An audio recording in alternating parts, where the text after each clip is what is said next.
Antes de Jerusalén, antes de los milagros, antes de las multitudes, hubo un pequeño pueblo en las colinas de Galilea, Nazaret, un lugar tan pequeño que ni siquiera aparece en muchos registros antiguos.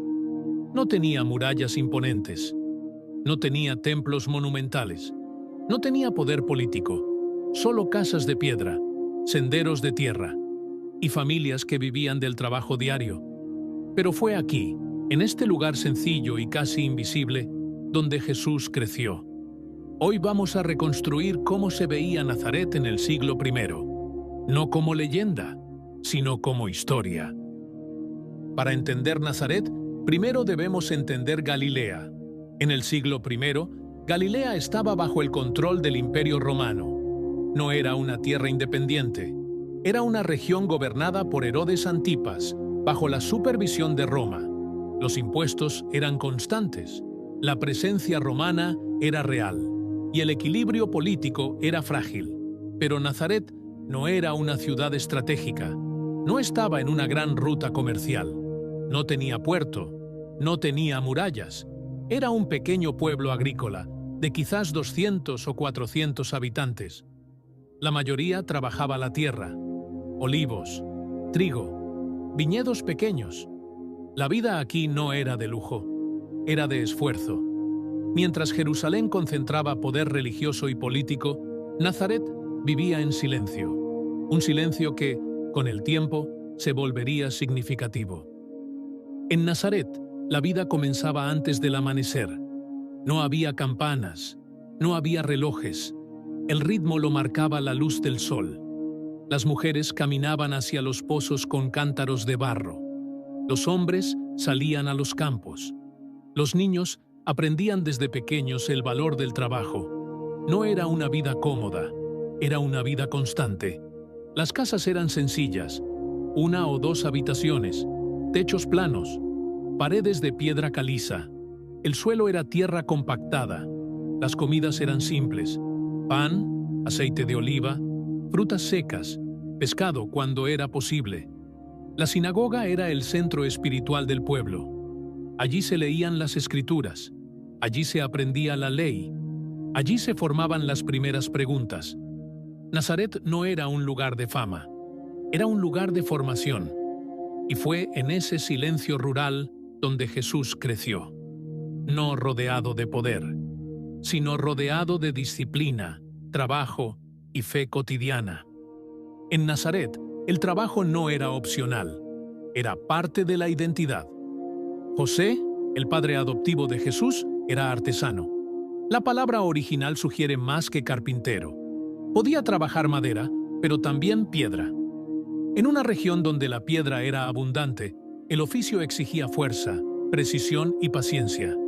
El taller no era grande, no tenía adornos, solo herramientas simples: martillos, cinceles, tablas de madera, bloques de piedra. Allí, entre polvo y esfuerzo, Jesús aprendió más que un oficio. Aprendió disciplina, aprendió silencio, aprendió constancia, aprendió a terminar lo que se empieza.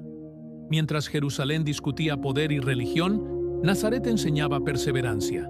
Cada día comenzaba temprano. Cada jornada exigía concentración. No había aplausos. No había reconocimiento público. Solo trabajo. Y fue en ese entorno humilde donde el carácter fue moldeado. Antes de enseñar multitudes, Jesús aprendió a trabajar con sus manos. Durante casi 30 años, Nazaret fue el escenario del silencio. No hubo milagros públicos, no hubo multitudes, no hubo discursos en plazas, solo vida común. A veces olvidamos que la mayor parte de la vida de Jesús no ocurrió en Jerusalén, ni frente a multitudes. Ocurrió aquí, entre colinas secas, entre talleres sencillos, entre vecinos que lo conocían como uno más. Nazaret lo vio crecer, lo vio aprender, lo vio trabajar, lo vio entrar y salir de la sinagoga, lo vio caminar por los mismos senderos, día tras día, y tal vez ese sea uno de los aspectos más profundos de la historia. El tiempo de preparación fue mayor que el tiempo de exposición. El silencio fue más largo que la proclamación. Antes de transformar ciudades, Jesús fue parte de una pequeña aldea. Antes de hablar al mundo, aprendió a vivir en lo cotidiano. Nazaret no era famosa, no era poderosa, no era influyente, era pequeña, y tal vez por eso su historia es tan profunda. Porque en un mundo que valora lo visible, Nazaret nos recuerda el valor de lo oculto. Aquí no hubo grandes palacios, no hubo ejércitos, no hubo discursos políticos, hubo formación, hubo carácter, hubo años de preparación en silencio. Cuando más tarde Jesús comenzó a enseñar en Galilea, cuando caminó hacia Jerusalén, cuando habló ante multitudes, lo hizo con la solidez de alguien que había sido formado en lo sencillo. Nazaret no cambió el mundo por su tamaño, lo cambió por lo que formó. Hoy, cuando pensamos en ciudades grandes y lugares importantes, recordamos Jerusalén. Pero antes de Jerusalén, hubo Nazaret. Y tal vez esa sea una de las lecciones más poderosas de la historia. Lo pequeño puede preparar lo eterno.